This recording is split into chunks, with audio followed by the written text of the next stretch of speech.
Juste un rappel, encore une fois, si vous n'êtes pas chrétien ou catholique, zappez parce que je parle en tant que philosophe chrétien.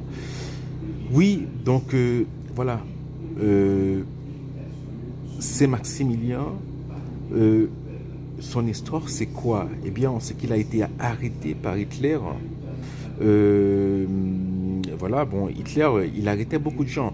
Pas seulement les juifs, hein, il les mettait en prison, hein, les camps de concentration. On y envoyait des prêtres, des romanichels, des homosexuels, des juifs, surtout des juifs, mais il y avait aussi beaucoup de prêtres. Et un jour, un mec s'est barré. Il s'est sauvé. Et pour punir je sais pas, la section, ils ont. Alors, le capot, le chef, a choisi au hasard une personne. C'était un père de famille. Et il s'est mis à pleurer. Hein, parce que bon, il s'est dit j'ai des enfants, je ne reverrai plus mes enfants. Et c'est Maximilien Kolb a dit au capot bien, si vous permettez, je prendrai sa place. Hein. Et le capot accepta. Donc comme ça, il l'envoya voilà, au cachot mourir de faim et de soif. Donc voilà, c'est une mort atroce. Et eh bien pendant ces 3 jours, ou je sais pas, ces 4 jours, ces 5 jours, cette semaine, ou s'il a pu durer, il a peut-être pu durer plus d'une semaine.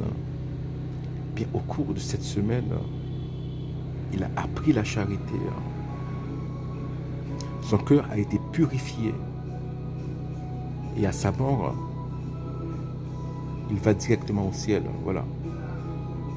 Et, euh, et pour nous, lorsque nous voyons les souffrances que nous endurons dans notre vie, hein, que nous avons endurées, ces souffrances ont un sens.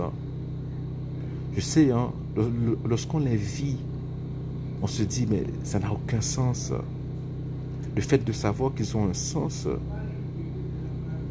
spirituel pour nous, c'est très peu pour nous réconforter durant ces moments-là.